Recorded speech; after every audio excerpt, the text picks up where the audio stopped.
Hello. Welcome back to the channel. Welcome back to another live stream, another show, another video on the channel. Big ups to everybody who is tuned in nice and early. Loads of you guys in here. Welcome to the football corner. Welcome back to another. You know what? Do you know why? I am a premium, like high quality fraud? Because I want everyone to just divert their eyes to the top left corner of the screen. Just divert your eyes to the top left corner, and you'll realize why I'm a fraud. Oh, we played Because already, yeah? yeah, we played already, bro. We played already. Bro. It's 3-0. You know what I mean? Khalas, salamu alaikum. We've already played. You know what I mean? I'm actually a fraud. That's so unprofessional of me, guys. See you at the I do Champions League. apologize. Late Exactly. as well, you know. Wallahi. Oh, damn. We'll see you at the Champions League. There Honestly. you are. Oh, mate, I've had a mare. It's all right. It's there. It's fixed. Right. Welcome back to the channel, people. After that little blunder that I had there, I'm just gonna play this for me personally. You and donkeys are the same. What is the difference between you and a donkey? The donkey, you take the whip, you hit him, and the donkey's like ee-aw. That's the donkey. You're a donkey. That gets me every time, I swear. Legendary. Because I fumbled it. That's for me, man. That's for me. Look at his fraud. Look at him. He it doesn't take nothing, bro. It takes nothing for him to just put that picture out there, bro. You need to send me that picture first of all, because that's actually a cold picture. You know, It's a wavy picture, isn't it? It's a wavy picture. It's a wavy picture. I can't lie, man. So you need to send me that. No, I'll hook you up. But yeah, listen. Big ups to you guys. Obviously, we're playing Brentford at the Emirates Stadium. So, what are we doing in this game, mate? Because Ivan Toney coming back, you know, this is the perfect scene for him to, you know, advertise the talents and advertise what he can offer to Arsenal. Being that there's a link there, we've been linked for a while. You know, I mean, this is the perfect stage for him to really put on a show what he's about. Of course, if he does end up doing too good, he could end our title hopes for good. But what are your guys' thoughts on this game, man? What are your guys' thoughts on this game? Of course, we're flying. We have to be honest, yeah. We have to be honest here, yeah. We all need to collectively understand something here. The Arsenal that we've been seeing, we're not gonna see against Brentford because of one reason, yeah. And that one reason is Ramsdale is back in goal. We won't have Raya. So that fluid goalkeeping, that fluid, amazing sweeper keeping, that calmness at the back, we're just not gonna see it. Okay, so it took four. Hold on a minute, because it took 4 minutes and 30 seconds for Ramsdale name to come up in this thing. Yeah, I was actually timing how long it was going to take before Ramsdale. But you know, 4 minutes for absolute delusion. Hold on. But you know what? I don't agree with you, because in the last 7 games we have had 7 shots on the target. We are not even allowing people to shoot at our keeper. Raya has done nothing in 7 games. Raya has. I'm trolling, brother. Raya has literally. He's trolling, bro. Yeah, please, man. Don't put that juju out there. Let's not put that. I'm trolling, brother. I appreciate the first time you've interacted with me, so you don't know that I take the troll a bit too far. But yeah, in all honesty, I do the one thing that I do have a slight concern with Ramsdale is I watched the brother throw the ball into the ground, man. Like I'll never be able to get past that, man. That was calamitous, man. Like I think that maybe you'll prove me wrong, but the last time he played, we saw that his confidence was really hit. Like he just wasn't prepared. He just wasn't ready. And I just wonder, after not playing for so long, what type of impact will that have? Like, obviously, I'm hoping that, you know, he's fine in the mind. He's ready to go. Mo, allow it, man. This studio crooks tip is really landing in it with everyone out there in the world of football. But yeah, so obviously I want Ramsdale to do the best, but there are a few things that we have to acknowledge about just his gameplay that kind of work at least against the way that we've been playing. Like, for example, he's the energy man, right? He gets really hype off the crowd. He gets really hype off of doing like good things, if that makes sense. And in a sense, that stops us from being able to break away fast, because when he should be thinking, oh, where do I throw the ball? He's there celebrating with the crowd, isn't it? So there's minor things that, you know, I think unless he's worked, that's something that they've been working on in training, and, you know, the coaching staff and Arteta have been communicating with him like, look, these are the flaws in your game, and if we can work those flaws out of your game, then you have a better chance of taking or regaining your first team spot. But yeah, you know, other than that, Brentford are going to get crucified, because Brentford actually have a lot of players out. They're going to get absolutely smoked. And let's make it our 8th win in a row in the Premier League. Is it true? Yeah, I heard apparently that their whole back line is out. Their starting back line, starting back line is out. Yeah. So they wow. That's not what you want to see when you're coming up against Arsenal, because let's face it, we've been on top form. We've scored 31 goals in, was it 7 games? 7 games. Yeah. Conceded 7 games. 31 goals. 31 goals, conceded 3, and only 7 shots against us. Like, wow. In 7 games. I feel like the shots against is partly because of Raya. We might see some difference to that with Ramsdale, depending on how rusty he is with playing out from the back, because I feel like we're able to break through any press at that point, mostly because Raya's a good out ball, but Ramsdale's got that ability. I think he should be fine. And I do expect a dagger from Toney, just because it's kind of like one of those things where he'll just show up and say, hey, remember me? Maybe you want to buy me in the summer. But other than that, I'm seeing 4-5-1. Like, see, honestly, no. I hear everybody saying a dagger from Toney, man. I mean, this Arsenal team, even when we weren't playing this fluid against Man City, we locked up Haaland. And Haaland was playing well at the beginning of the season. This Arsenal team, when we were not playing this fluid, we locked up Darwin Núñez. We locked up Mo Salah. I mean, it took what's his name to score against us, Liverpool, right back. What's his name again? He's injured now, and I don't follow Trent. Yeah, no, it took Trent to score against us. None of their guys could. So my point is, if you look at how Arsenal has been this season, and when people talk about it, they still try to banter the old Arsenal, like the Arsenal of old. That's what they try to banter us with. The truth about it is, if we're going to look at stats and look at exactly what is going on right now, Brentford is going to get battered 4-0. They're not scoring 1 goal. Clip this video that I said it. We're going to beat Man City 3-1. I'm saying it right now as against the Man City game. Wait, did you say Man City? Let's go down. Hold on. Let me tell you why. Let me tell you why. The difference between how we're playing now, if we keep on playing this way, right? We play such a very high press. Like literally 70 to 80 minutes, 75 minutes of the game. I mean, against Liverpool. We lost against Liverpool in the FA Cup. We played better than them because we didn't put our chances away. We played better than West Ham. We didn't put our chances away. The point is we have better field tilts than most of these teams that we even lost against. We just have to put, and now we're being more clinical. We don't care anymore. Everybody's shooting for goal. So I mean, if you play that way, what else can you ask for? What else can you? And if you open up against Arsenal, if we play against you now, you open up against us and you give us the chance on the counter, Martinelli, Saka, Odegaard, Rice, all running at you. Come on. And then Kai, you don't even know where he's going to pop up from. As much as nobody rated him, now you don't even know where he's popping out from and just, assisting, opening up spaces. So Brentford is a no-brainer. Their back line is out. So it's a no-brainer for me. I agree with what you're saying from a Brentford perspective. Yes, I do think if Brentford try to open up, actually whether they open up or not, I still think we should smash them. I'm not going to say we will because we know how the Premier League is.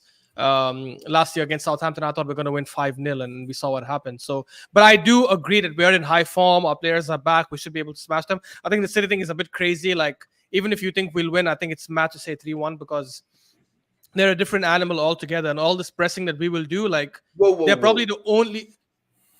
But you have to realize, City has been leaking goals.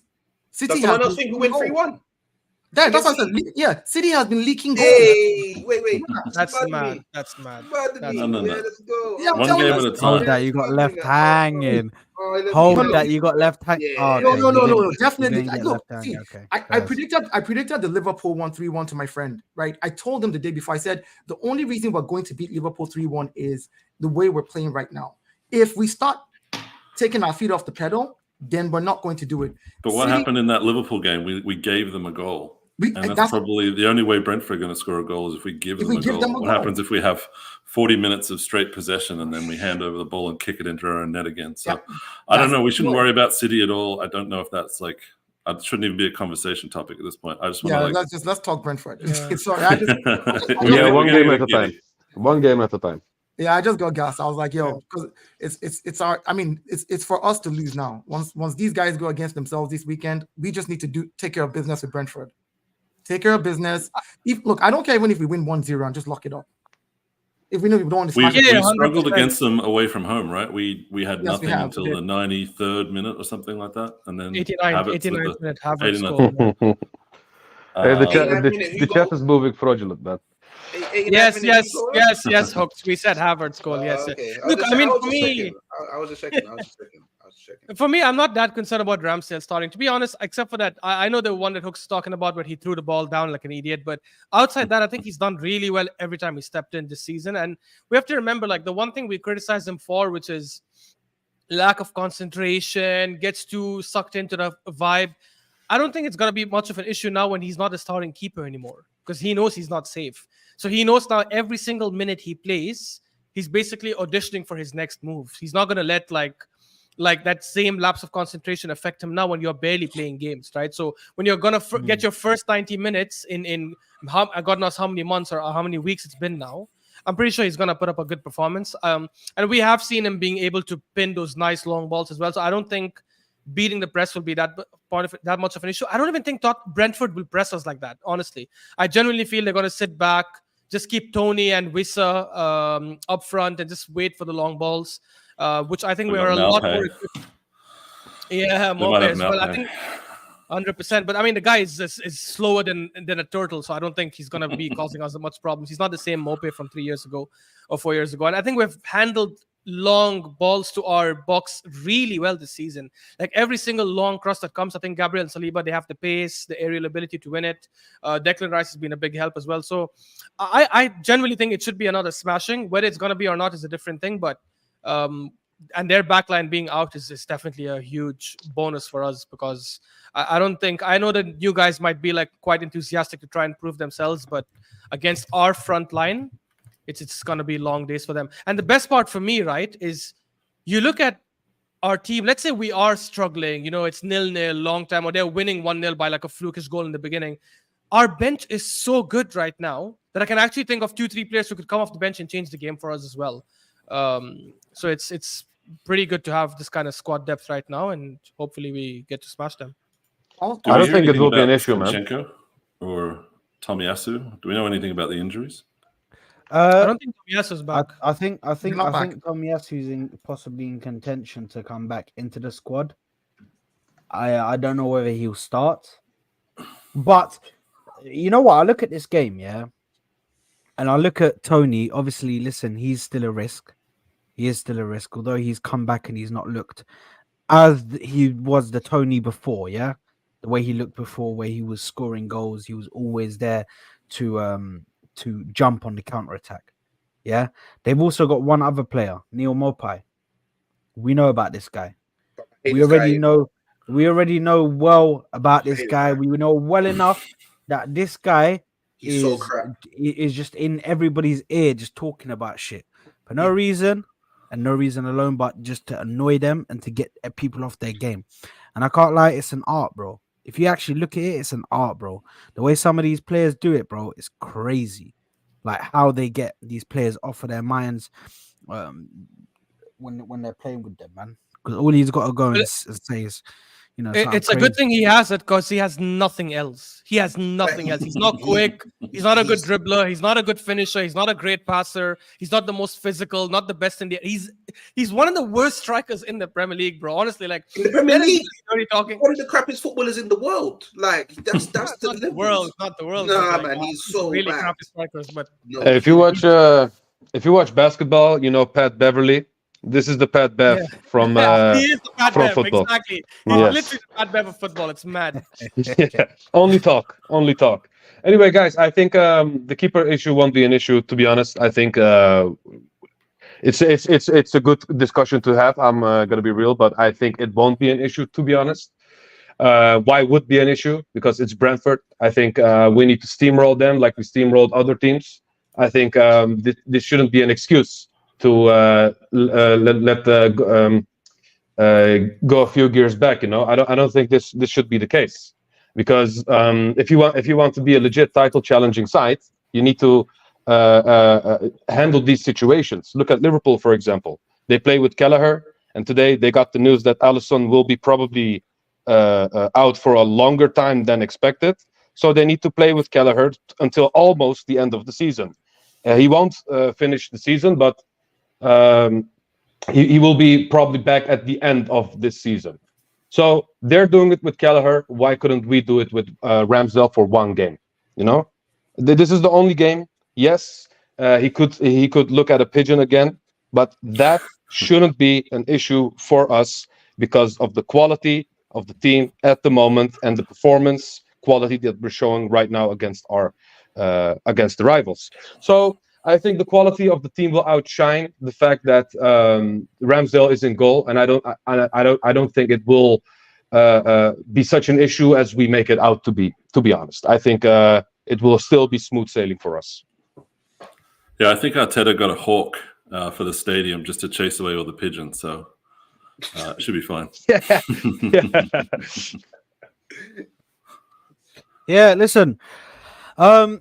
I want to speak about obviously a certain player who actually I want to speak about the midfield, because at the moment we've got Jorginho doing what he does best, which is just, you know, being the best friend to Declan Rice, allowing him to fit into that 8 role perfectly, allowing him to go forward. And he last game against who was it against? Was it Burnley or was it Sheffield? I think it was Burnley. When he was doing, when he was doing all the tackles, bro? When he was doing all the tackles, it was Burnley, bro. Yeah, I think it was Burnley. I like that part of Jorginho. I know he can't do that. I think it was Sheffield. He didn't start against Burnley, no? Yes, he didn't actually. Yes. He didn't start against Burnley. It was Sheffield. Yes. So against Sheffield, I like when he does that. I know that Jorginho can't do that every single game, because I know his legs. You know, he's an old man, bro. He's in football terms, he's getting old, bro. And he can't be going around and doing all these last ditch tackles. He can't be getting his foot in all the time and chasing man down and pressing them like that. Yeah. But I kind of like seeing it from time to time, where he just have moments in the game. Maybe if he can have moments in the game where he puts in these tackles, that would be good for me, because I like to see Jorginho getting a bit more physical. Do you know what I mean? I know. Pause.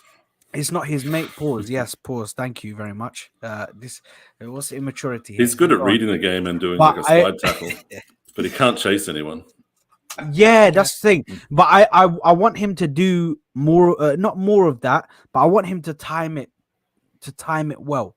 You know what I mean? Pick your moments to do it, because I know he's not the physical player. He's not. He's all about IQ. He's all about reading the game. He's all about finding the pass. You know what I mean? He's the line breaker in the team at this current moment. He's the one who has the ability to do those line breaking passes. So we need to protect him. But I want to speak about another midfielder, though, who I want to ask, and I want to get each and every one of your opinions on whether he should come in for this game. Yeah. TP5. No. Are we starting him this game? Because what I was seeing against Sheffield was booky, bro. I'll let you man know right now. What I saw against Sheffield was booky, bro. That performance was a bit mad. You could see that he was not up to speed with Rusty. the game. He was hella rusty. Hella Yeah, rusty. his face looked a lot Passes. rounded as well. Bro, he look, bro, do you know the way this man is coming was coming on, bro. He was smiling, bro. He was happy. He looked like he couldn't wait to get on. Yeah. After he got on, I was like, yeah, this guy is not match fit at all. This guy is not match fit at all. He's not at the speed. What are your thoughts on Party, guys? Because for me, I thought he just looked That's to be expected, not though. right. That's to be expected. Like let's be realistic about it. He's been out for such a long time, and even though his injury is healed and he's trained with the first team, it's different when you get on the pitch. And I'm happy that we were able to bring him in against Sheffield. The fact that we were, trashing them that much that we could bring him in to get all these errors out of his all the errors out. If you notice, the team has evolved from the beginning of the season to how we're playing now. We played very controlled football at the beginning of the season. Now we're playing free-flowing football. You're seeing Saka go to the left. You're seeing, Martinelli run to the right and cut back into the center for Havertz to score. You're seeing that we've changed. So Partey is going to need to get into that groove. And I'm glad that we were able to give him those few minutes. Hopefully in this game, we can bring him in at the last 20 minutes again. We need to give him 2, 3, 4 games like that where he comes in 20 minutes, 25. I'm not talking about cardio fitness. I'm just talking about getting used to the flow of the team, getting your technique sharp again while you're still working on it in training. And once you get a couple of matches, boom, it's like I did judo. If you get hurt and you're out for months, when you get back in, no matter how good you were, all it takes is a little tweak on that shoulder that was hurting you. You feel it, you're afraid, mentality wise as well, you're worried about it. You don't, so you get yourself back in frame, and before you know it, you're back on track. So I don't think we should start him. I think he can come in the last few minutes, whether we're 2 goals up, if we're, or 10 goals up, whatever the case is, the last 15 minutes, let him play. Drop him back in there, and then drop him with Rice. Play a double pivot at that point. So Rice can cover for him. You don't need an 8. Let Havertz go play the 8. We were 2 goals up, 15 minutes. Lock it up, put the defenders in, and let's just clean it up and get 3 points. Give him some time. Next game, I think we should do the same thing. And then maybe the third game, do the same thing. Then we're looking at, Champions League and all that. We can then begin to see how he fares. Now, fair enough. Anybody else want to add to that? I 100% agree, man. Yeah, I would not start him, but yeah, I'd put him on second half. Maybe take Jorginho off. We do need him fit for City as like a backup, I think, because we don't know how much Jorginho can take, and most people don't want to see Kai Havertz in midfield. So, do the same team as before, I think, and just try and get 3-0 by half time, and then change it up as much as possible and get these fringe guys really playing some minutes. We do have to. ESR and those guys needed time as well. We do have to keep in mind, guys. We have a game on Tuesday as well. Yeah, so we have to. What we did against Sheffield, if we can do that or replicate that against Brentford, that's dreamland settings, bro. Yeah, 100%. Alice in the Wonderland and them, man. You know what I mean? We're chilling. That's what I need. Realistically, you want to use the Brentford game and the Porto game to get Partey to some sort of level of fitness where he can actually play against Man City to some capacity and have impact as well. Otherwise, he's just going to come on and... do you know what? I would even, if I'm Arteta, I would even make the call that, if you're not at the level of fitness to play against City, then you know what? Maybe you just missed that game. And maybe we just ride it out with the other players, because it would be so much of a risk to bring on someone that's not up to speed and can't match like the level of intensity that it will be against City. And then it's like, oh damn, they literally scored because they got past Partey because of XYZ, right? So yeah, but we do need to do whatever we can to try and get him to a certain level of fitness, because he will be a massive player against a team like City. Tash, just quickly, because you're being fraud. Whoa! What's going on? Who's playing music? Allah, my channel's gone. Hey, what? Hey, Dayo. I was like, la. Hey. Sorry, my kids turned the volume up. Sorry. Nah, it's so good, bro. It's so good, Dayo. I was like, la, my channel. Nah, I'm joking, bro. So good. Tash, you absolute fraud. He's not a Yes, fraud. at the moment, he's not fit, yeah. But best believe a fully fit Thomas Partey is world class. Let's That's just part of being world class. establish. Let's just establish.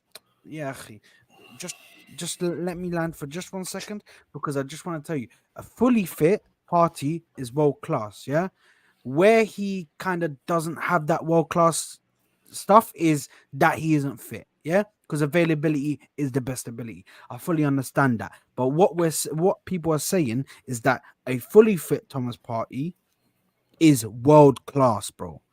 But Like he can't even he can't be world class because we already defined one of the criteria of being world class is consistently helping I'm saying your he's got team world win class major skill. trophies. I'm saying, So yeah, the hell. by that I said definition, he he's can't be got world world class skill. He's got world class talent. That's what I'm talking about. It He's has got the a world class potential. talent. He's Has got the world class potential. talent. Yeah, I but agree.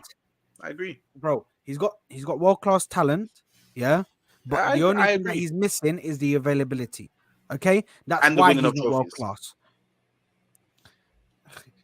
So hold on a minute. Did he 'Cause not you win man- trophies? you Did man- he? So Did hold he on. not win But trophies with- Thomas Partey has won UEFA League winner, Atletico Madrid, UEFA Super Cup winner, Atletico You Madrid. forgetting about the Spanish Atletico Madrid Championship. things? No, I'm saying like you can list everything that he's achieved. So he's been the captain of Ghana national team. Ghana is at least hold on. Ghana is at least top 4, top 5 team in Africa. Even if we don't rate the African League, let's just say like country wise. So if we're saying world class, what are we defining it by? Are we just saying, oh, unless you're able to do it with Arsenal or with Chelsea or with if you've done it anywhere else with any other team in the world and you've been doing it for all these years? Hey, How many trophies has he won though? He's won about 8 or 9. What major trophies? Major trophies. Let me see. World Cup. He played in the World Cup. Well, they didn't win that one. Spanish champions. He's won La Liga. He's How won many UEFA times? Super La Liga. Once. He's won La Liga. Once. No. Europa League winner, Atletico once. La Liga once. UEFA Super Cup winner, Atletico Madrid once. Champions League runner-up, Atletico Madrid. What else? English Super Cup winner. Well, that's with Arsenal. That's not. I'm not counting all those ones. And then but he's got trophies under his belt. And he's got international trophies under his belt, not just some local, round the corner. We're talking, Bro. And the Spanish league is a good league, Bro, And also one thing as well, yeah, he wasn't injury prone before he joined us. Bro. No, stop, Hooks. It's not the That's criteria. not these man. Is this That's about not these Saka man. again? This is about Saka. This is these man's criteria. These My man's God. criteria is that a poor player to be world class, they have to be consistently doing it and consistently winning major trophies. No, Okay. winning major trophies was never the main thing, bro. By that logic, Harry Kane is not world class then, because Harry Kane is one shit. So hold on. He's not world class then. This is what I'm gonna say, yeah, because this is what Hooks is trying to do now, yeah. He's taken something I've said in the past, and he's now using Twisted it it. against me.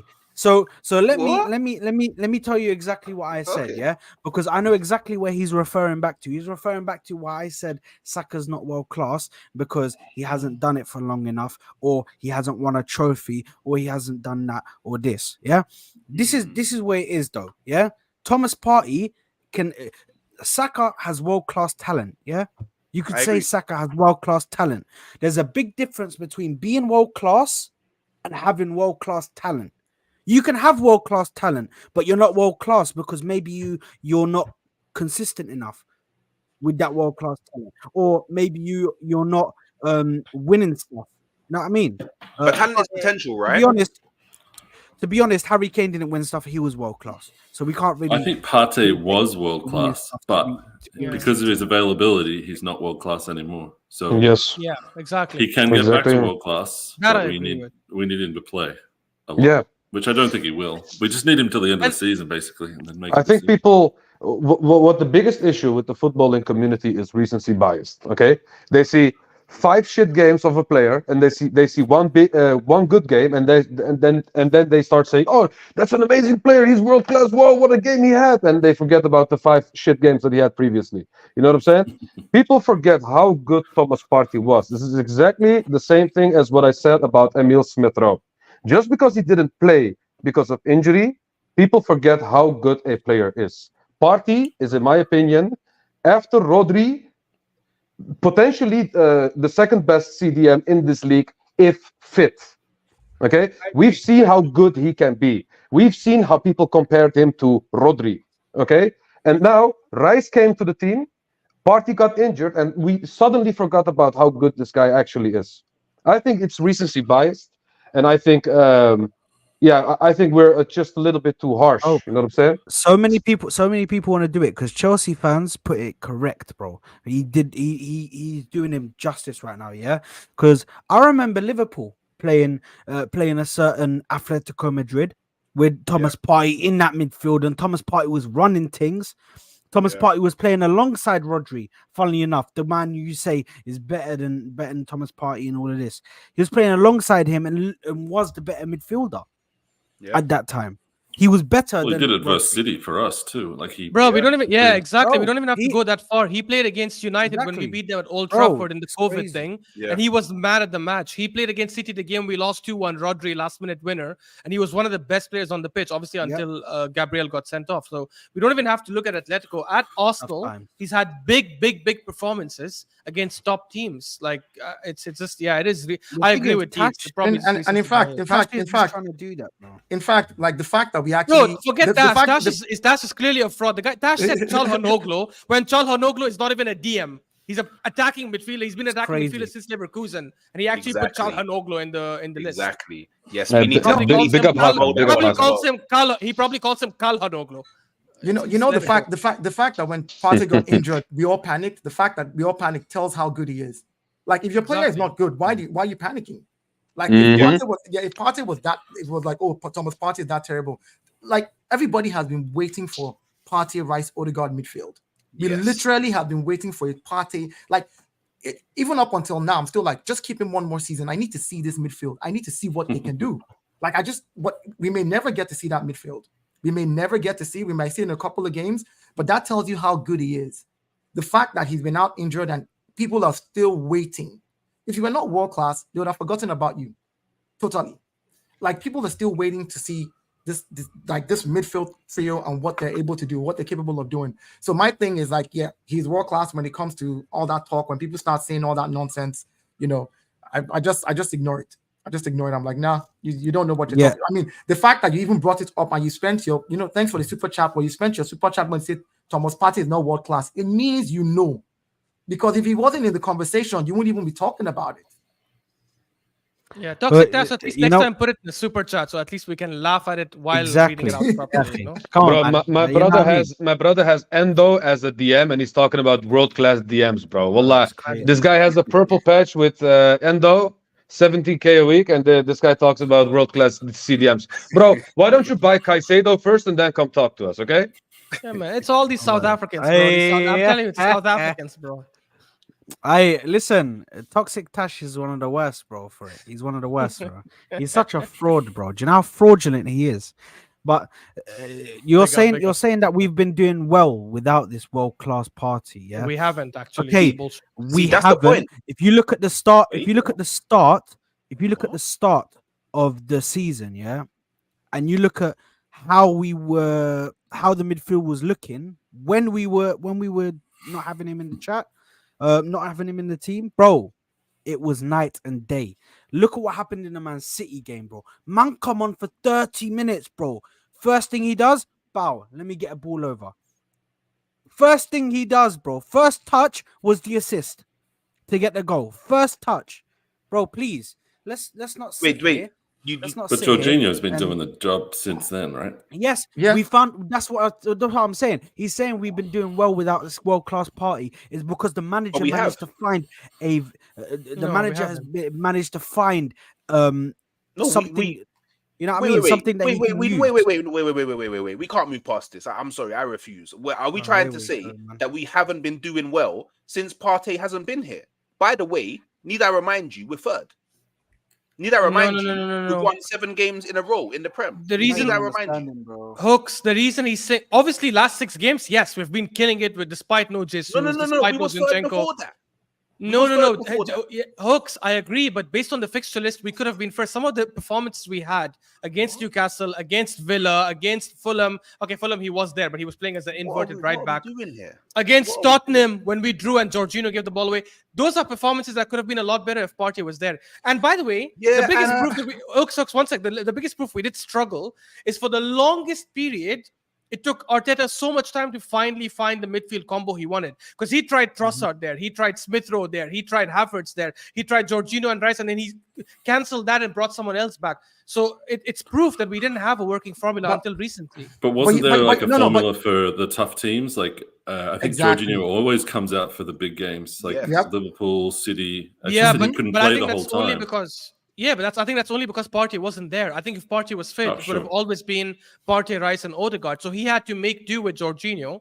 And obviously, when we played Liverpool away from, of course, 100%. Jorginho played his part, 100%. But in the other games like Aston Villa and Newcastle, we didn't do well, right? Like because we had a horrendous midfield, and had Partey been there, we probably would have played a lot better. Especially Newcastle. No. Against Newcastle, let's not do that. Like we played let's not do that. You see, this is one thing that Arsenal fans do that I don't like. We keep on looking at we keep looking at Arsenal through the goggles of the old Arsene Wenger Arsenal, and that's exactly what you're still doing to these particular boys. These boys against Newcastle, we played very well. We all know that ball went over the line. That was not a goal. We were robbed. VAR came back and said it. But yes, no. I agree, but we didn't play well. Hold on. Go look at the first stats. half we did. Go look at the stats, please. Go back, pull up the stats right now. If you're in front of your computer, pull up the stats and look at it. Let's not do that. If you say the eye test was not good enough for you, like you didn't like, they were not flashy enough, that's a different conversation. But if you're talking about stats versus stats with the Newcastle game, we played better than them, way better than them. That's number one. Did we? Yes, we did. Okay, I'm looking at the stats right now that you asked me to pull up. So we had 59% possession. Amazing. We usually dominate possession all the time. Okay. They had 1.04 expected goals. We had 0.57. We had 14 shots. No, but expected goals means based on the goal. No. Once that goal went in, their XG went up. Their XG at the beginning of but before that, their XG was 0. They had the Aaron Gordon chance in the first half, and we had 14 shots, only 1 on target. They had 9-2 on target. Let's exclude the goal. That's still 1 shot on target, right? Big chances created. They had 1. We had 0. And I don't think it was that chance. I think it was the Aaron Gordon chance in the first half, which he missed like an idiot, by the way. Right?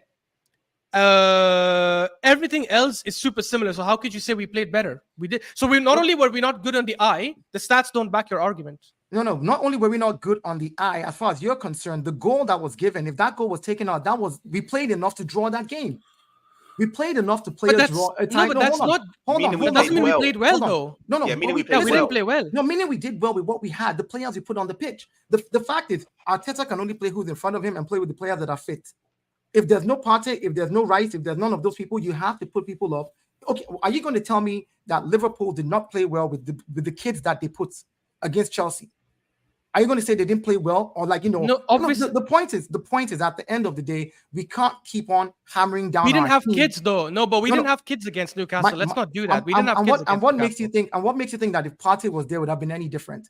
Because now you're going to rate it based on the games that Partey played last season that were good with Granit Xhaka in the midfield, but it's not Xhaka this time around. It's not Xhaka. Yes. It's not Xhaka. The reason I picked the Newcastle game, and I gave other examples. I don't know why you guys are harping on the Newcastle game. I gave Newcastle game as part of an example of other games, like the Fulham game as well that we lost away from home, where we played like shit. Like the Tottenham game where Rice got injured and Jorginho came on and gave away the goal. I picked a couple of examples to say that if we had Partey, right, and we had a midfield of Partey, Rice, and Odegaard, or let's say the Newcastle game, Odegaard wasn't there, Havertz would have played, we would have at least played better. Whether we would have won or not is a different thing. How do you know that? How do you know that? Because Partey is our best midfielder. Let's not act like we expected Jorginho to be this good. We did not expect Jorginho to be this good.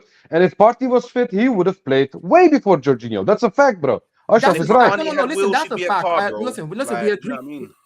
If Partey was fit, he'll play before Jorginho. That's a fact. I get that. You didn't expect Jorginho to be this good, and he's this good. What makes you think that Partey could have been this good even if he was fit? What if he had a down spell like last season? There was a period last season where Partey because had his da- where Partey was but fit. those down spells come in the end of the Hold on. season. No, they were not in the middle of the season. That's what I'm saying. I'm saying because you've seen that once. What if it came in the middle of the season this year?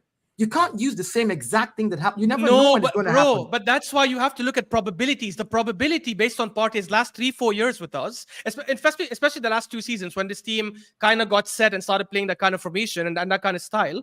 He's always been good up until March. The season we missed out on the Tottenham thing, on the top 4 to Tottenham, he was really good until he got injured against Crystal Palace. Last season, he was really good until March when he was injured and then came back and he was out of form after that. In that period, though, right, from like September all the way to Jan to Feb to March, he's always been one of our best players. And then so this season, it's like and then saying, what happened? by the way, this is the same logic people had. Let me finish this point, yeah? What happened this season? Why didn't he just stay fit till March again and then let the same thing happen? Because he got injured. No. That's what I'm saying. You never know how he got injured in a different way. Bro, but that was my point. My point from the beginning was if he was fit from the start of the season and he didn't have that injury, we would have been a lot better off. So because this is in response to, I think it was Toxic Dash who said this, that you guys have done well without Partey. The answer to that is if Partey was there, we probably would have done better. This is the exact same logic people used with Saliba last season. Or if Saliba, I'm not saying you said that, but lots of Arsenal fans say if Saliba was fit, we probably would have won the league.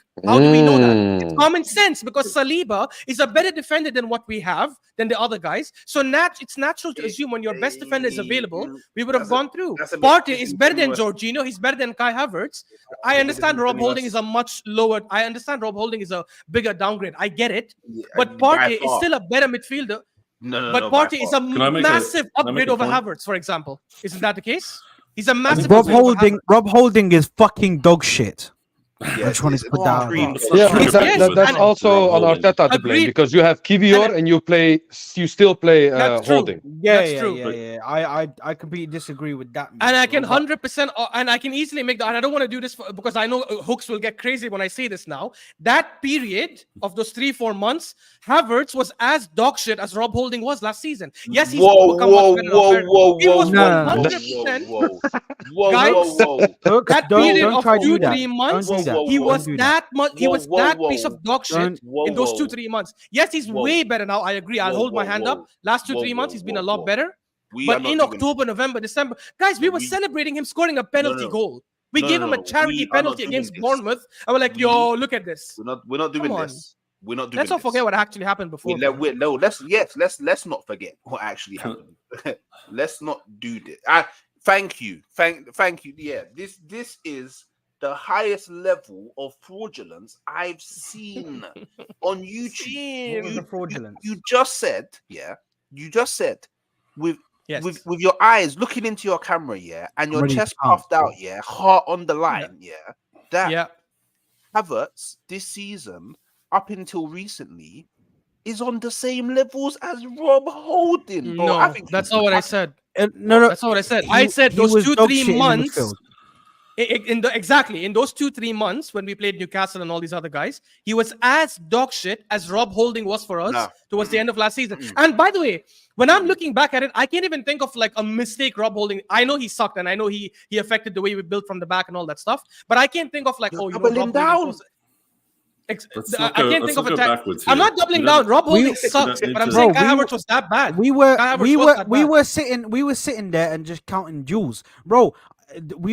Listen for the large part of his so-called time at Arsenal for now, what he was doing in the midfield, bro, this guy was getting horrendous 15 touches in a game as a midfielder. Ya Allah, qasam billah, how can you get how are you going to get 10 to 15 touches in a game? I don't want to see any of you creating chances, wasn't scoring. I don't want to see any of you man celebrate. I don't want to see any of you man celebrate. Too crazy because Havertz is doing well. No, relax. We're not saying that now. Let me say this about Kai Havertz. No, you're bad. All I'm saying. I know now Havertz is doing brilliantly. Now that he's gotten his confidence up, now that Arteta's put him in the striker position and he's found a way to interchange him so he can I've got bad news for you. Just hold on. That's 1 second. perfect. But in the midfield, at the start of the season, bro, he was not moving like that, bro. He was moving meaty. Let me say this to you. Let me say this to you, right? meaty, Let me say this to you guys. You guys are the same guys. You're practically the same type of exact Arsenal fans who, when Granit Xhaka was playing crap, you all said, no, hold on. You all said Granit Xhaka out. Arteta convinced that man to stay one more season. Because he was and crap. hold on. Pause. When Arteta convinced him to stay for that one season, what did you say? Why is he still here? But then, oh my God, at the end of the season, he was one of our best players. Who's going to replace Granit Xhaka? Who's going to give us? No, I was happy. I was happy. Who's going to do this? Who's going to do that? I was happy. Now, Bro, hold on. No. I was happy. We got 25 mil for him. I was happy, bro. Do you really think that his previous shit 5 years is gonna make up? Let him finish. Because I want to respond to that. Okay, my bad. Let me finish. Not only did Kai Havertz come in and because we didn't know what he was going to do, and Arteta made that statement, I don't know where I'm going to play him. Everybody wanted to hang Arteta with that long rope. Arteta is not a stupid coach. If he's brought us this far, we should at least believe in what we have seen so far. You turned Granit Xhaka's career around in the last season, sold him for 25 mil. You said you were happy about that. I was happy about the money too, because I felt we'll get someone better. You brought in Kai. I was a little worried, but I trust the coach. Now he's unlocking Kai's potential. Kai has scored almost the same amount of goals that Xhaka gave us last season. Yes or no? Plus assist. Yes, playing striker. No. So hold on. Inverting to striker, bro. Listen. Xhaka was inverting to left back, my brother. Listen. Inverting to striker, inverting to left back. Arsenal has goals coming from all over the pitch this season.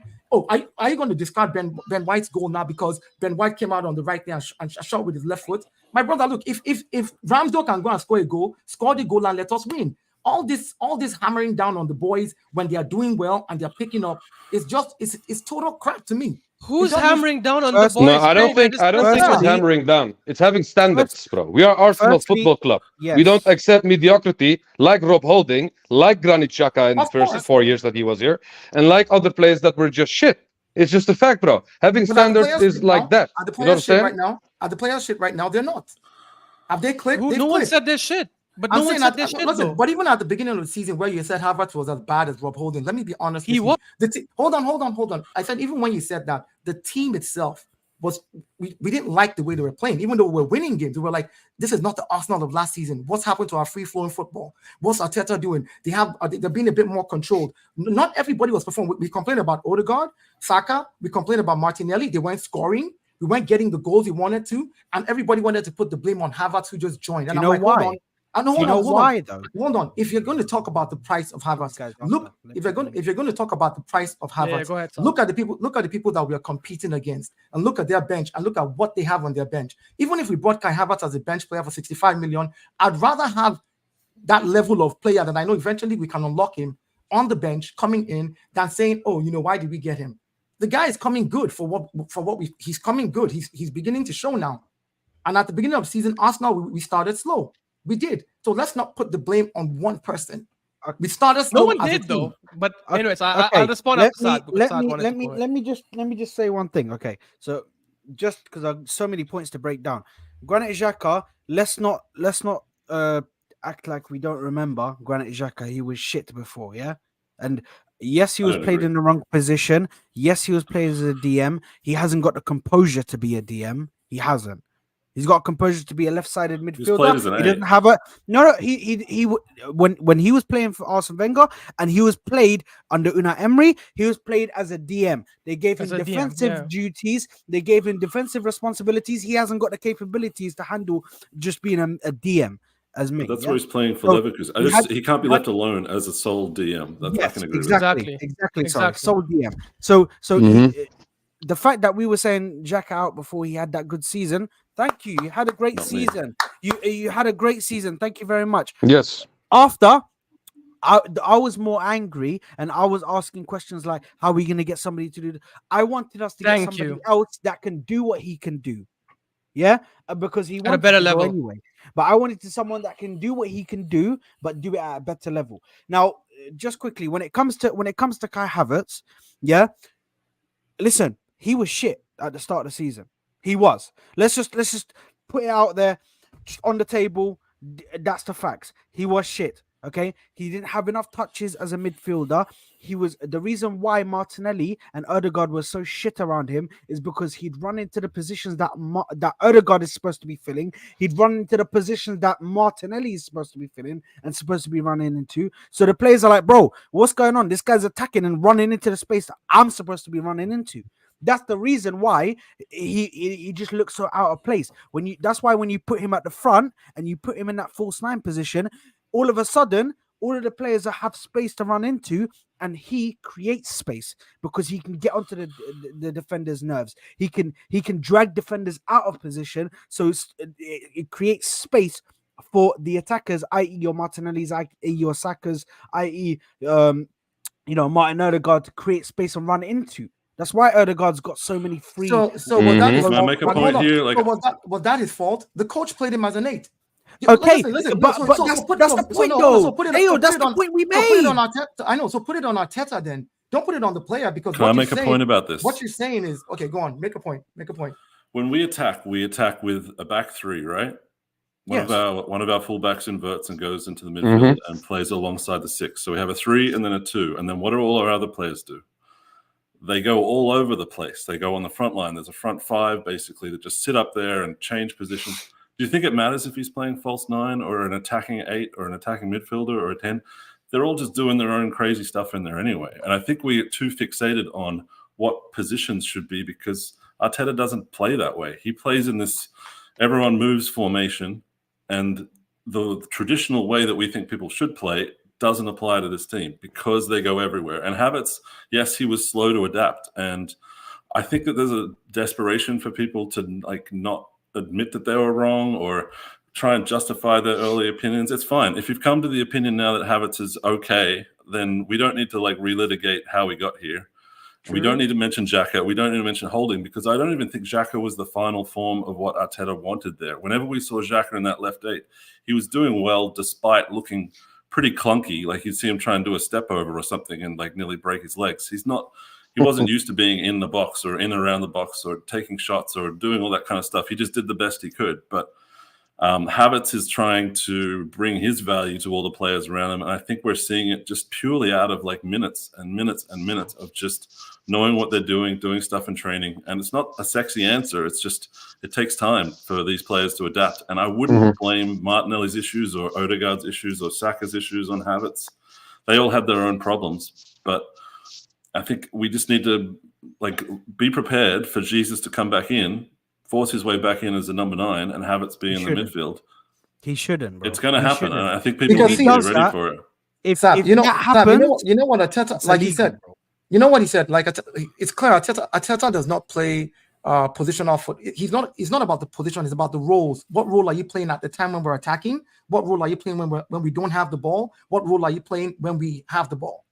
That's what it's about. So can I ask you about that then? Can I just ask you about that since you brought that up? So what role was Havertz playing from September till December? What role was he playing? Since it's not about the position, it's about the role, right? Attacking midfielder. He was attacking midfielders. And the thing is, he was trying to fit him into figure out, okay, right now we brought you in. We had the team before, we had Granit Xhaka here. Xhaka is out. We were looking at Thomas Partey, who was in the team the season before, is now injured. There's no stability in that midfield there. We have Odegaard. We've just brought Rice in. We didn't know if Rice was going to hit the ground running. We all hoped he did, and he did. So because Rice hit the ground running, everybody started, Havertz is not hitting the ground running. Every player. But what was his role? What do you think Havertz's role was? His role at that point was an 8, left 8, which is where Arteta started him as an attacking midfielder. But so what was he supposed to do as an 8 or as an attacking midfielder or whatever his role was? What was he supposed to do? Crash the box, hold play, do all of that, do exactly what he's supposed to do. He was very good with his duels, winning aerial duels. Good. And he won. So I'm glad you guys. I'm glad you brought this up because you guys mentioned one second, bro. I just want to, because I don't want to forget these points. You mentioned duels when by that midpoint of the season, there was a stat by WhoScored.com. No player had more unsuccessful tackles in the league than Havertz, right? Yeah, but he had the most attempted. If you've got the most attempted, but he still lost a lot of tackles and he got yellow failed. cards. Not to mention, he sort of probably got sent off against Newcastle for that horrendous tackle. You talk about attacking and crashing the box. He missed sitters in front of goal. I think up until this point, I could be wrong. I don't think he's had a proper clear-cut chance that he's great. Yeah, but he wasn't. He was. But putting the his point, body in the box, is but he adding has nothing do to it these though. things. This is the point. The point is these are the But things. Hooks, that Arteta I is agree, but I'm saying instructing he him wasn't doing it to do. successfully. That's What? what we are saying. He wasn't Yeah, doing it successfully. That's all we're just because saying. he's not doing it successfully doesn't mean that the what he was trying to do, other people were able to capitalize off the fact that he was doing that. Because if no one's doing that, then people have more space. So it doesn't matter. I'm going to be You real realize, in the first honestly, part of we the need. season. In the first part of the season, Martinelli's drop in form is because Havertz plays there next to him as well. I think Havertz having a slow start had a negative effect on the left side in Martinelli as well. And we're not saying, okay, look, I'm just going to clarify this one thing from my side, and I think Ashraf is the same on this. Yeah, we are talking about form, not the player itself. How Yeah. Havertz started this season was not good. Let's be real, okay? We needed to give him a pity penalty. A pity penalty. Did we forget about that? We gave him the pity penalty. He's trashing the box. He's trashing the box. Like you said, he's trashing the box unsuccessfully. So what happened? We gave him the pity penalty. So what he did at the beginning of the season was not good enough. So he needed to improve. He needed to get used to the team. He needed to get used to the system. And now he's performing better. And we are praising him now because he is playing better. Exactly. Was Saka's form good at the very beginning of the season? No, it wasn't. No, but we roasted him as well. We roasted him as well. I wanted him dropped for Jesus. I know. Exactly. Listen, I'm going somewhere with this. I'm trying to explain to you that at the very beginning of the season that you're blaming, we're talking about how bad Havertz was. The whole team, I could tell you Ben White at a point at the beginning of the season looked a little lethargic. I could point out, like, even look, Gabriel Saliba. I think Saliba, there was a point where I felt like Saliba, because we hadn't seen any mistakes from him, we just overlooked whatever little errors he made. I mean, like Odegaard was. Bro, but the reason for that is because these guys have credit in the bank. Havertz doesn't have credit in the bank. Hold on. You can't still see, this is where your argument falls apart. Havertz has no credit in the bank, and yet you are categorizing and criticizing him. He doesn't have anything yet. Let him prove himself in the first season. You've not given him anything to prove on, and yet you're saying, oh, blah, blah, blah. Meanwhile, because Odegaard proved last season that he could play, and Odegaard was playing badly, and Saka was playing badly at the beginning of the season, you didn't turn around and criticize them because they played well last season. Which we called out as well. No, one sec. I'm going to answer these points. Yeah, I want to answer these points. The first thing is, bro, you weren't on streams with us. We were criticizing every Arsenal attack, and we were saying Saka should be dropped. So please don't say we. Maybe you're talking about other. No, I'm not blaming. I'm not saying directly. Correct. I agree. Secondly, all you guys are saying about give him time, be patient, that's fine. I don't think we should have signed him in the first place. But even if you guys are saying give him time, that doesn't mean you can say he had shit form or a shit performance from this month to this month. These people are not immune to criticism. You can say, hey, he's been shit, but I think he will come good. But you can't say, but don't say he's shit when he is shit. Yeah, but the dialogue wasn't that he was having a bad game. The dialogue was that he was going to ruin the team and he was going to get Arteta sacked. Like, it was way too far off this. Like, it's going to be an issue. Exactly. And when you said he was crap, you didn't say, oh, well, let's wait till he comes good. You're like, I didn't want him. He's a crap player. Because I'm talking about the past. What do you mean? How can I talk about the past and say let's wait? No. We're already seeing him perform well. I'm saying in the past, when you spoke about him, you spoke about him finitely, saying, listen, you know what it is? He's crap. He's going to make the team terrible. I don't want him. All of a sudden, now that he's doing well, all we're saying to you is, you said you've raised your hand. You're one of the good Arsenal fans. Some have still refused to raise their hands. Raise your hand when the man is doing good. Give him his flowers, and he'll come better for us. That's all I'm saying. The fact that we keep on referring back to how he did at the beginning of the season, and even at the beginning of the season, dude, this guy was, the most unsuccessful tackles, right? It's because he was doing a lot of different tackles. And he was Bro, can I ask you a question? Why did we bring this conversation up? Do you remember how this started? This whole thing started by Hook saying, no, this whole thing started by Hook saying, how would we have been better if Partey was fit? And the argument was, when Kai Havertz was stinking up the gaff week in, week out, someone like Partey, who's a way better midfielder, would have been better for us at that time. That's how the whole point started. And by the way, just to answer Hook's point, because Hook said this and I wanted to get back on this point ages ago, I think we're the only fan base. I'm pretty sure maybe other fan bases doing too, but at least I've seen a lot of Arsenal fans do this. We're the only fan base over the last 10, 15 years who have always had to justify some crap stuff about players like Havertz. Oh, Havertz makes these runs. Havertz pulls these players away. We don't actually talk about the on-the-ball performances. Is he creative? Is he skillful? Is he technically good? Is he a tackler? We have to justify a player being good in those 3 months. One sec, Hooks. We have to justify a player being shit in those 3 months by saying he was pulling people away. He was doing this. Bro, okay, I'll get freaking Usain Bolt and tell him, hey, just keep running around like an idiot and let these guys chase you. It's a stupid thing to try and look at Man City, look at Liverpool. They don't have any player who's just like, Klopp and Pep say, your job today is just to run around and be an extra body. If you are not incredible on the ball, you don't get in. It doesn't matter what you do. And one example of this, before I let you go, because I just wanted to say one thing. I'm done with this one. I just wanted to say that point. One example, when Rodri came to City, his first season was abysmal, but it was not a few months, just like Ashraf said with Havertz. It was a full season. Man City called Rodri nicknames. They said, how did we replace Fernandinho with this stiff-ass tree? Pause. They called him a tree. They called him a... They called him then what happened? And then what happened? He improved, and then the same people changed their opinion. Just like how I said, I will shamelessly back Havertz when he performs, because that's what I expect from a 65 million player, Havertz or not. Even if it was anyone else, if we pay 65 million for someone, I expect you, if you have a bad patch, that you will improve. And when he improved, I gave him praise, just like the last few streams. You guys were there. You guys heard me saying that he had his best game in the last 3 games, so he keeps improving. But when he has a bad form, you call it out. City called it out with Rodri. They gave him the standard. They was like, no, you are not good enough. No. But now Hooks wants us to say Rodri was incredible in his first season. Because he's good now, it also means retroactively he was incredible as well. Come on, bro. No. And like I said, we're talking about form. All I was going to say is, Saad, I want you to know, it wasn't me this time that brought Havertz up. I just want you to know that, bro. It wasn't me. You know what? Big up. Since Havertz got brought up, let's play the Havertz clip. You and donkeys are the same. What is the difference between you and a donkey? The donkey, you take the whip, you hit him, and the donkey's like, that's the donkey. You're a donkey. Anyway, I'm tired of talking about Havertz because this guy always seems to be a talking point every single time. So and I can't lie, I blame Hooks, bro. No. I blame Hooks. I blame Toxic Tash. Drop your toxicity here and you ran away. You just drop your toxic behavior and disappeared. That's bro, he didn't even run away. Look, he's still here. Look, very toxic human being. Look at you. T and Ashraf are bottom reds. You see, he's still in here, bro. He's still in here, wallah. He's still in there. At least he doesn't hide it. He actually flaunts toxicity. He just puts grenades, bro. He just puts grenades out and then he just freaking sits there and watching it from the top of a building. Wallah. Anyway, totally. I hope you guys get smashed by City this weekend. Yeah. Wallah, so do I. Actually, no. I want to draw.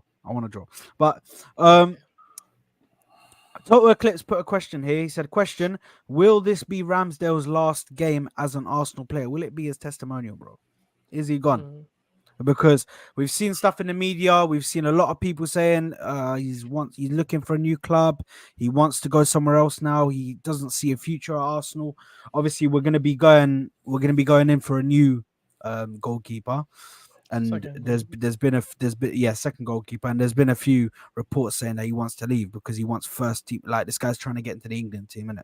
So to get to the England team, you need first team minutes. You can't be a secondary keeper and get into the England team. Now, what? It's his last game barring injury. Hashtag Ter Stegen, bro. You and Ter Stegen. You want us to upgrade? Get a world-class goalkeeper, right? He's right there. Yeah, but we're never going to get to Stegen. Let's not start. What do you mean, Ter Stegen? Let's not open that kind of worms because we're not getting to Stegen, bro. We are not getting to Stegen, bro. Please. But is this his last game, do you guys think? Probably barring injury. Yeah. Yep. I think it should be his last game. But knowing Arteta and how he convinced Granit Xhaka the last time to stay for one more season, I don't know if we don't get anybody else.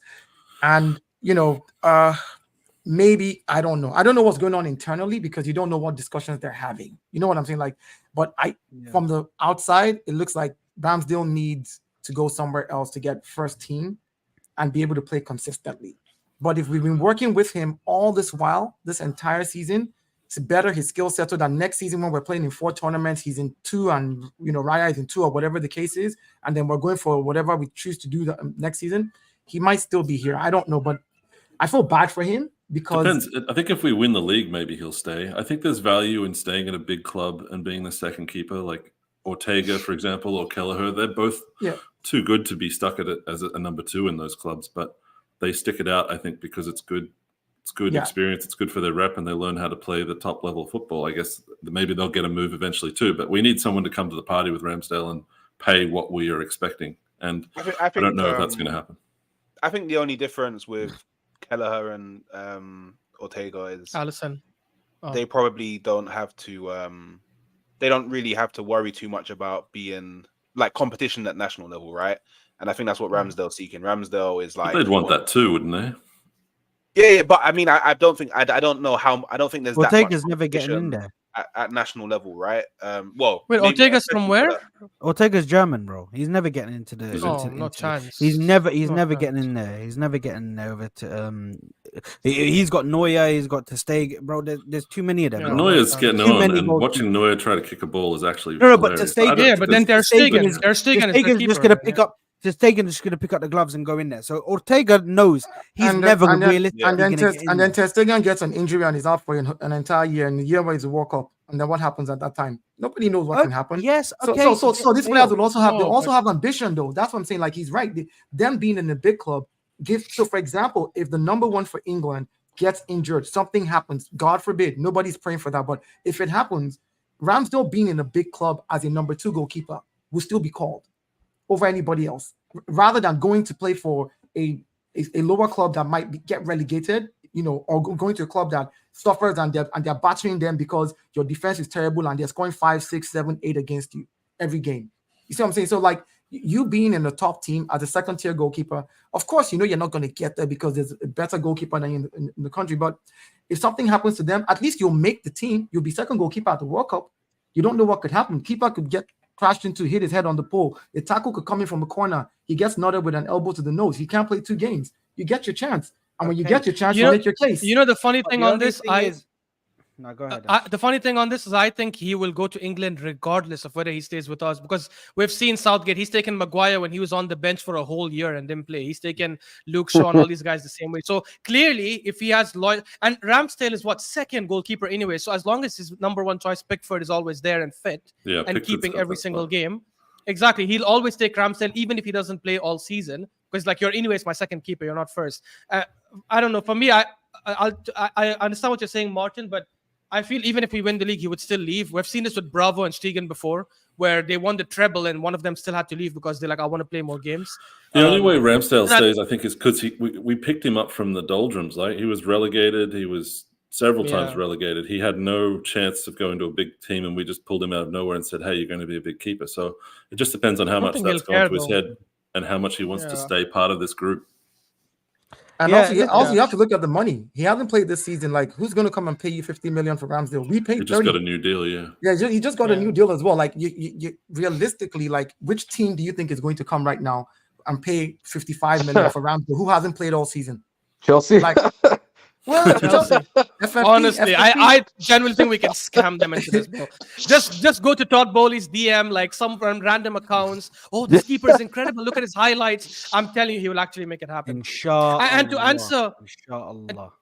answer your original question, Saad, I actually think if we don't win the league and by the last game week it's sealed, there's no way for us to win it, I think he would start Ramsdale in that last game as a farewell game. Yeah, God forbid we're in that situation. You know Does what? Does he have to play 5 games to get a medal? Is that the rule? I can't remember what the rule is to get a medal. I think it's just 1 game. 180 minutes. I think. Is it? 180 minutes, or is it? I don't know. These men need to tell us. Liverpool, man, bro. You lot had kids in there, man. That you lot played. How many? Bro, you know what I mean? How many games is it? I think it's 3 games that you have to play. They have to play 3 games, and then they're eligible for a winner's medal if they play the 3 games. Oh yeah, it says 5 matches minimum. 5. Wow. Oh wow. Like 5 Wow. appearances or 5 who- starts? Because No, 5 matches. So it doesn't matter if he's come off the bench or not. 5 So league who- appearances. Yeah, 5 league appearances. It's appearance. Yeah. So It's he's not had full- it's 2 not a so full game. far. He's had No, 2. he's had no. He's had No. more than 2. He's had. This is his 5th one. he started He's not- 3. He's good. No. He started 3 before started- Oh, before Raya came. yeah, right. He started, guys. He started 4. Four. He started 4. Oh, He started started- 4. Yeah, he started, the first he four. started the He- first 3 games. He started the first 3 games, and then he And came later for the Brentford. Brentford game. And Yeah. now this is the second Brentford. So this 5. is the 5th game. So Yeah. if we do win the league, inshallah, then He gets a will medal be too. included, But bro. he gets He'll a be medal. included in the medal, bro. Big up. I mean, He deserves that because he was there with us from the start. He bro, does. you know what I mean? He Mhm. does. Yeah. I don't really like. I mean, to El Neni play- got 3 medals, so why wouldn't Ramsdale get a free medal? You know what I'm saying? I Cedric. allow on any man. I allow on Yeah. any man. That's you know what I mean. Muhammad El sideways. Muhammad El sideways, Someone- exactly. Yeah. Wallahi, I don't know who called him that, bro, but that's fraudulent. Neni- Bro. I don't know. Wallahi, where I heard that. And then he has been a faithful servant to Arsenal, man. He deserved his 1-year He has contract. been. Honestly, The guy could shoot, by the way. You know, I honestly believe I want the best players at Arsenal. I want the best team. I want us to win every year. I want to win a treble. I want to win a quadruple. I want to win everything. I really want that. But sometimes when you look at what the club has built and some sacrifice that some of these people have made for us, you know what? Yeah. Just cut them a little slack, man. As much as I really like, no, bro. Listen, But they're too To be old. fair, we gave him a new contract while he was All I'm injured. So I think saying- we were faithful. All that's I'm what saying that's is, what I'm saying. You know, we don't need to be. You know. no, what I I'm not mean? being Muhammad sentimental. I'm not being Business. sentimental. I'm saying, Cut them and right there, you also bro. remember he's got his coaching license already, which he actually is working with the under 15s as well. So there's a lot of benefit to having players like that because you can't just have all your 26 players. All of them are just the guys on the pitch. Some players are leaders that they're helping us groom the younger ones, so we can groom generational talent and just be there at the top for a long time. So Bro, I'm not gonna lie to you. I just look at it. fair- I just look at it as business. He's Egyptian. He'll go to Egypt. Sell the Arsenal brand, get more money from there versus this Liverpool Salah dominance that's there. Hey, It's also business as well. No, fair enough. Okay, listen, Hooks has got to go. So I just need him to quickly give me his starting 11 that he's gonna go with and the score prediction, please. My brother. All right. So in goal, going with I Carl have Hein in goal. Carl Hein in goal. This guy's the biggest fraud in. Oh my! Man said Paul Hein, bro. Man. Hein. All right, no, I'm joking. So in goal we go with Ramsdale. Wait, is Tommy so basically the guy is Tommy and Zinchenko back? 50, bro. 50. I don't think so. Okay, cool. 50. So I'll go with Ben White on the right, dynamic duo at centre backs, and then on the left I'll go for Kiwior again. I think for this game, you know what? For this game, I'd probably just go Jorginho and Rice again. I mean, it's working really well. Why not continue with Erdegaard as well? And then on the left, Martinelli up top, Havertz on the right, Saka. That's what I'll go with, to be honest. So I only changed the keeper realistically from the last game. Oh, okay. Fair enough. And score prediction. What's the score prediction? Do you know Prepare what? yourself, please. I'll go with a. Bro, don't get humble on me now, bro. This man's thinking about it like he's Come a on, young Hooks. kid. Give He, it. he wants. He's waiting until Brentford. He's still waiting until Brentford at home to get humble now. Yeah, do you know what? Come Come on, this guy Hooks. was running out numbers. Man was like double digits. Give me this a- and that. Double You're right. Get humble, bro. You're right. You need to say it in your way, bro. Say 5-0 or something. Come on, bro. You're right. You know what? Because their back line is dead. Yeah, we're going for that 6-0. Yeah. Yeah. Come on, Hooks. Ivan Toney. Yeah, we don't forget about your tweets. But you Exactly. waste man. Yeah, that's Nice right. kick about with Waste, the boys. man. Love it, Hooks. Nice kick about with the Big up boys. Hooks, man. Cool. But yeah, I got big bounce. up, big up, Love, lads. big up to Hooks. And hopefully Big we up win. to you, my bro. I'm putting Hooks's Twitter. link in the chat for his channel. So make sure to go and subscribe to him, guys. Make sure to go and subscribe to him. Really good creator, man. Make sure you're getting that done ASAP right Content now, coming people. soon, I promise. It's coming soon. There's going to be content coming soon. So make sure to get that done for us. Make sure to get that done for us. I'm literally just putting it in now. But Hooks, bless up, my G. Big up, Hooks. No, big up. Right. Now we got rid of one fraud. Let's go. You know what? Actually, no. I've done a bit too much. I was gonna play the Havertz clip, but I thought, no. Let's let it go, man. Now getting on to the starting 11s, man. We had so many arguments in this stream. I actually wanted to go through the press conference, and have a look at what he said, bro. But wallahi, we just filled it up with arguments right now. So we just got to go straight into the starting 11s and the score. Blame Toxic Dash, bro. Bro, Tash, you're the biggest fraud ever, bro. I can't believe this guy is a mod, bro. Just because I've lost a bet, he's a mod on my channel. You fraud.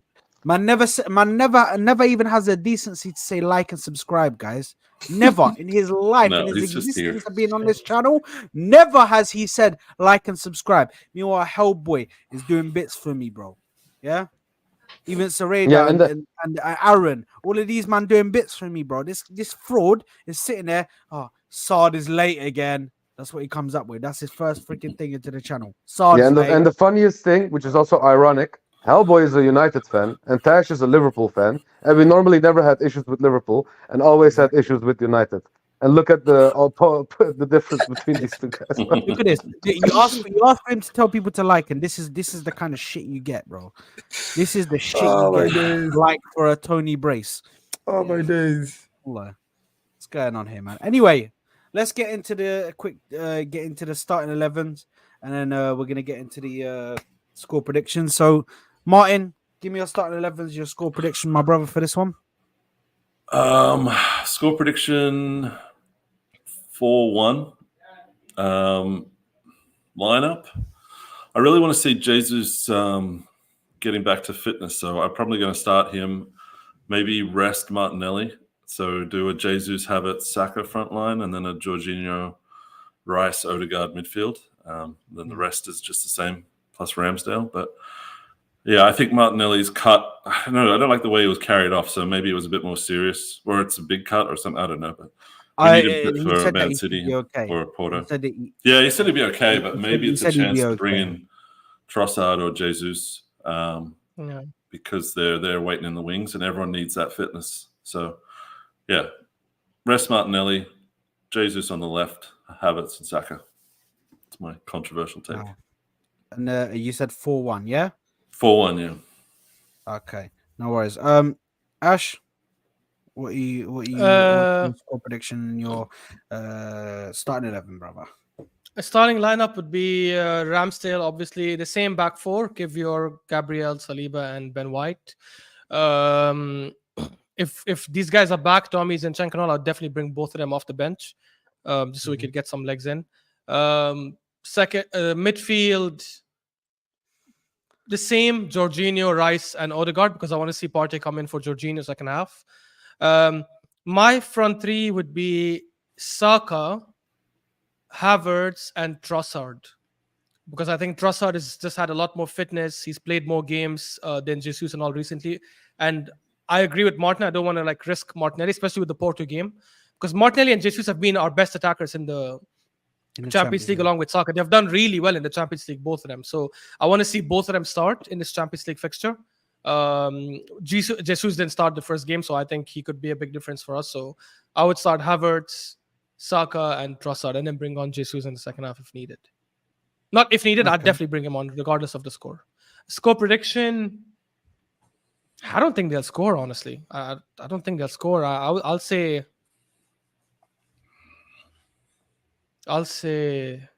damn, I don't want to go crazy. You know what? Who gives a shit? I'll say 5-0. There you are. MashaAllah. Yeah. I was gonna be like, hey man, don't be shameless. 1-0, 2-0. Fuck it, bro. Be shameless. Yeah, I don't think they're gonna score either, but if you give one goal to the football gods, then they won't score. Or if they do score, then I'm right. So you win either way. True. Yes, and our Achilles heel is dark arts, and if Mope gets a close free kick or a penalty or something, it's curtains. It wouldn't surprise me if Mope pulls a pigeon out of his pants or something just to distract. Oh my god! Man starts doing magic tricks with the freaking what's With the a hat. thing called that they serve? No, the thing that they called they serve food on the platter thing, and he pulls it out, bro, and there's just a fucking pigeon just coming out of it, bro. Oh my god, where are we in life? I think he'll have such a shit game. Really? I think he'll have an absolutely horrendous game. Just watch. I think Toney will have a shit game as well, by the way. Oh, wait, who are you talking about? I mean, Chalobah put Toney in his back pocket now. Chalobah hasn't played for 6 months. Oh. So, you know, I mean, I'd expect better from Gabriel and Saliba. So, Saliba, yeah. You know. I'm not worried at all, bro. I'm not worried at all. But Dayo, give me your score predictions, my brother, and give me your starting 11 as well, please. Starting 11, I'm only changing the goalkeeper, Ramsdale. Ramsdale, same back for Kirill, Saliba, White, and Gabriel. Midfield, I'll still go with Jorginho, Rice, and Havertz. And then Martinelli on the left, Saka on the right. I'm not the same team that played last week. I'm just going to Ramsdale is the only person coming in for now. And then second half, give Jesus and the rest of the guys. I bring in Jesus, Trossard, if need be, so Martinelli can rest for the Champions League game. But I want the first team that played last week to play and hammer them 4-0 in the first half, then bring the other guys in. So my prediction is 4 goals in the first half, first 45. Okay, fair enough. And T, to end off with you, brother. I'm just a little bit torn with Trossard on the left or Martinelli on the left, because I agree with Martin. Maybe we should just let him chill on this game and prepare him for the Porto game. Maybe. But apart from that, it's pretty much the same, bro. Backline, midfield's all the same. Bukayo Saka, Kai Havertz, and maybe Trossard, or maybe Martinelli, or maybe Jesus. One of those three I would start, but I think I would start Trossard over Martinelli just because of the Porto game. And my scoreline is a humble 3-0. No worries, fair enough. And I'm going with this same starting 11 as we played against Sheffield. Except I'm gonna change the goalkeeper, obviously. And I am going for a score prediction of 3-0. 3-0. I don't think they're gonna score. And I think we will score 3 goals past them. But listen, it might get difficult at times. But we're gonna see what's gonna happen. But anyway, listen, big up to everybody. Martin, thank you very much for tuning in. Yep, I got to run. I'll be on Mo's channel tomorrow after the game if anyone wants to hear my jokes. Yes, same. I'm gonna be there as well. Make sure to catch me and Martin on the channel. Judge Mo. Big up Martin, man. Big up Martin. Big up Martin. Peace. Right. Listen, guys, make sure you're smashing the like button. Make sure you're subscribing to the channel. Make sure you're subscribing to Ash, to Dayo. He hasn't got a channel because he's a fraud. But he will make a channel. I actually have a channel, but my channel, what I'm working on is totally. I do visual effects. And no, I think he was referring to T. Oh, T.O. Okay. No. I was talking about T, but I think your channel. I've got it there, so I've put it in the description. But go smash a like, go subscribe as well. You know what I mean? We're all creators, but make sure to do that. T will be having a channel at some point.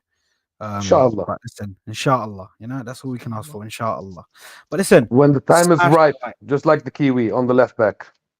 Exactly. When the time is right, bro. That was nice. I said the Kiwi at the left back.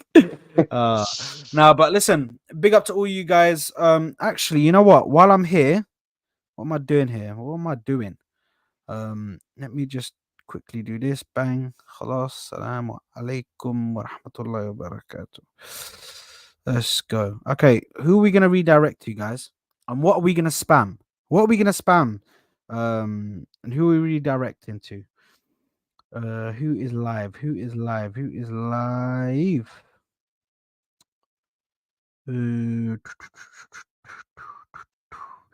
Oh, here we go. What a lovely surprise. So, guys, we have TJ Warren TV is live. Guess who he's got on there? Mr. Capo himself. Football Capo is in the building. So what I want you guys to spam, yeah? I want you to spam TJ and Capo are frauds. Yeah. So I'm just gonna put it in the chat. TJ, let's do it. TJ and Capo are frauds. Can you please just go? I'm gonna be in there as well, yeah? I'm gonna be in there as well. So just go in there and just spam that right there. I just typed it in. TJ and Capo are frauds. Yeah. I'm gonna go in there. I'm gonna spam it as well. Guys, make sure you're getting that done for me. Yeah. Make sure you're liking the video. Make sure you're subscribing. Make sure you're doing that also when you go over to TJ Warren TV. Love you all, guys. Take care.